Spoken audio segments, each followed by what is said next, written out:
Welcome to my channel Limelight Leaks. Please share and subscribe and hit the bell icon for new updates. God, you guys are awake. The prosecutors are furious that the judge has postponed the Sean Diddy Combs trial.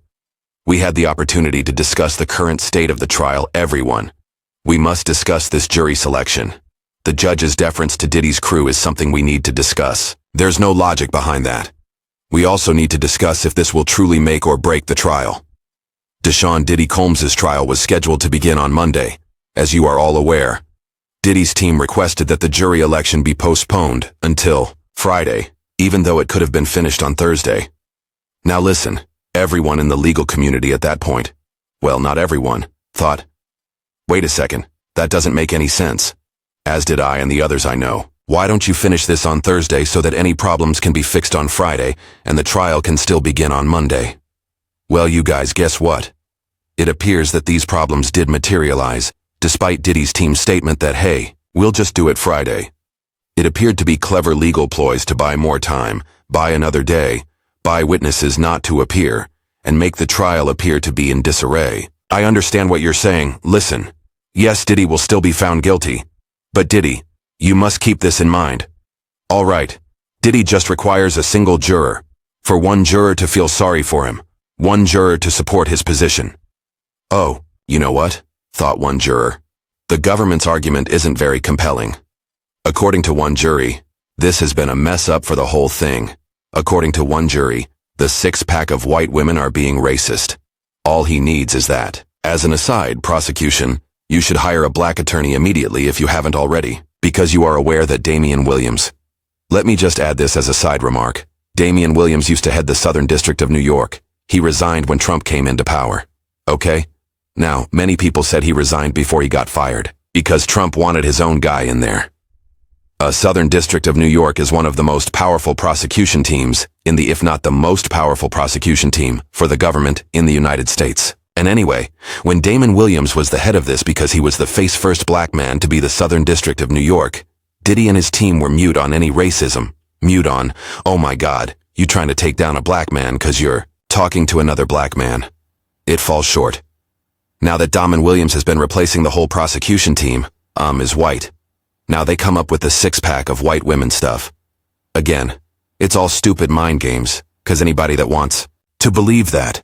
First of all, Diddy, if you truly believe this is about race, then put your money where your mouth is. Why don't you let us know the names of a few other monsters? Go on. That'll listen. Let them know the name of some white monsters that they can go after, and then you will prove, oh my God, you only going after me because of racism. If you know other people, men or women who are white, who are doing that same messed up stuff you've been accused of doing, why don't you give them those names to the prosecutors, right? I'm telling you, why don't you? But you can't because you won't. Because as much as you screaming racism, the only thing that you're mad about is that you got caught. Where's all this philanthropy that Did used to do? Remember? Oh, he's so active in his community. We found out that all these, awards, all these college scholarships, all this stuff, we found out that it was all PR. He made a thing to Howard. He never paid that scholarship grant. He never did anything. It was all smoke and mirrors for good. For PR to make it look like he was a savior of the community. And he wasn't doing nothing but fleecing pockets and using poor black and brown students, as like just PR fodder. But again, for all those people, saying they trying to take down a black man doesn't really want can we have the names? Can we have the names? Because we will go after them too. The U.S. Attorney's Office will go, but Diddy doesn't care, because he's interested in protecting the system. So, if you're interested in protecting the system, ain't nothing you can say when baby it's musical chairs and you're the only one left standing. Anyway, let's get back into this, right? Listen, at the end of the day, the fact that the judge let this happen, I'm going to say it now. Judge Aaron has a great record. But, see, here's the thing. I feel like the judge might be a little bit too green. I feel like this case might be too big for the judge. Celebrity cases, especially when the media involved, there's a lot of moving parts. Even if we can't see it, there are a lot of moving parts. And I feel like the judge, he keeps falling for Diddy's tricks. How did the defense ask it to be moved to Friday instead of Thursday? 'Cause they were trying to delay the date of the trial. And when you delay the date of the trial, it sends a message to prospective jurors that the prosecution isn't ready, that there's something going on and they can't start on time. The fact that Judge Aaron is existing in a universe where he doesn't understand these tricks that defense plays, that he doesn't understand how, when defense acts for A, It's not in good faith. Because they are really trying to get to be, you are the judge.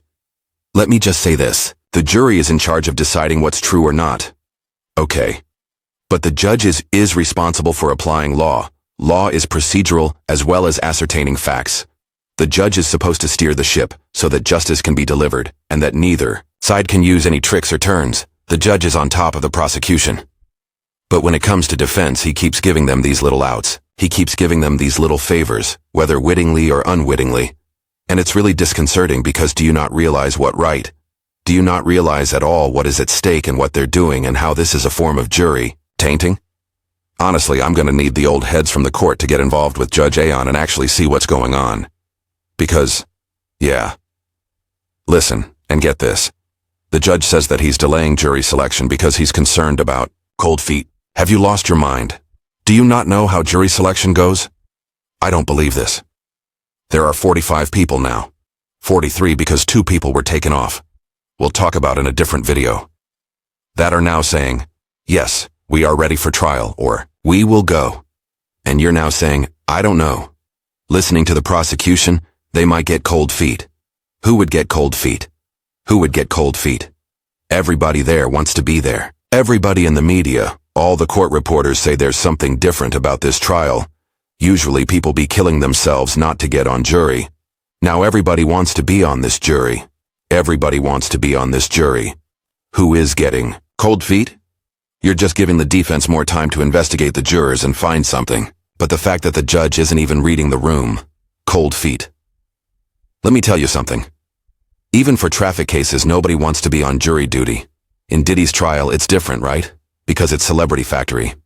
But even in cases where nobody wants to be there when the jury tells you, all right, so you've been selected and make sure you're here at 9 a.m. The people show up. Nobody doesn't show up. Do you know you can get arrested for not showing up? Do you know how much trouble you can be in for not showing up? And the fact that the judge is really saying this dumb mess, oh my God, you're concerned about cold feet. You guys, the trial has been delayed from the judge. Okay, where are we at? The trial has been delayed. This was a dumb trick by the defense and it worked, and a judge is feeding into this and the prosecution was objecting left and right. And what intended to be a pre-trial hearing, to wrap the news.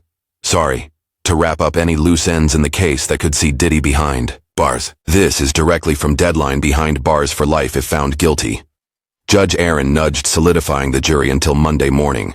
They pushed Diddy's Mark Agnello on Tenny Gargo's defense team with the client in the courtroom today. The argument is that it's better to leave objections to first thing next week to counter any potential jurors getting cold feet over the weekend and more seriously hampering the start of the trial, regardless of one's PO view on this. It made it all more acute when one potential juror told the court via email today that they wanted off the case as it is. First of all, 1 person out of 43 people. Yo, this was a wrong call. Now I am checking to see whether or not we will have the case, that whether the trial will start on the 12th, but that said, opening arguments were supposed to be on the 12th. The judge moved this for no reason, and all this could have been brought to the forefront on Thursday had the judge stuck to his own schedule. You know what? We are following this. We're not blaming anyone, but baby, we are calling it like we see it. We are calling it why I see it.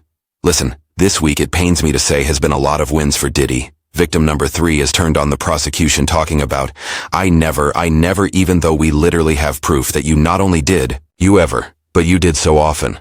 On top of that, this defense trick to delay the trial. Yeah, it's a lot. Anyway, y'all, I'm gonna be going live later and talk about everything that went on in court. There's a lot of stuff I'm skipping over, but you know I'm trying to keep this short for the people that ain't got all day to listen to me ramble. For those of you that love the ramble and the legal insight, make sure y'all join me. I'll talk to you all later. Bye.